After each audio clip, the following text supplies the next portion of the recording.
Hi, it's Kiffin Bates here, and this video is made in response to an observation that Thomas Lukasik made that I had missed a fundamental feature of Web 3.0 out in my description of what it was all about.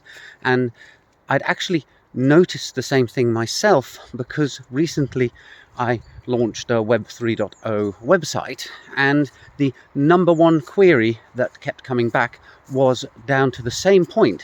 So without further ado, I'll get to that key point, and it is that Web 3.0 is about payments.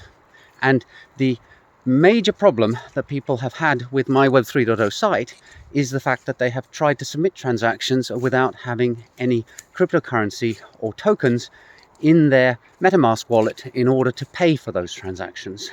And in fact, there's a bit of a flaw in the software libraries that are available in order to set up such a website, because you have to handle the error of insufficient funds yourself by writing some extra code. And you would think that given that payment is such a key feature of Web 3.0, that the wallet would actually flash up immediately saying, hey, you have 0 coins, and in order to pay for this transaction you need 0.003 coins. Go and get some funds. But it doesn't. Instead, it silently raises an error that you only see in the console. And of course, most people, when they visit websites, do not have the error console open next to their site. And similarly, as the developer of the site, I was testing it and I had plenty of coin in my wallet. So it's something I have to make a personal note of when producing these kind of websites. Make sure you test it with a wallet without any funds in it, because a surprising number of people who come and visit your website will actually not have any Binance Coin or Polygon Matic or even Ether, if it's on Ethereum, in their wallets.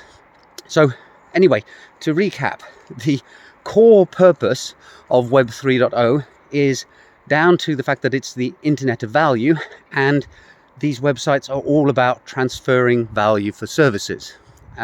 It's the same as the real world, in which we have money and we have shops and goods, and when you go to them you pay for the goods. But of course, Web 3.0 is a new world, and whereas people know from their childhood that you need money in order to buy things in shops, the same is true in the Web 3.0 world, which is you need cryptocurrency or blockchain tokens in order to pay for the services that the Web 3.0 website is providing.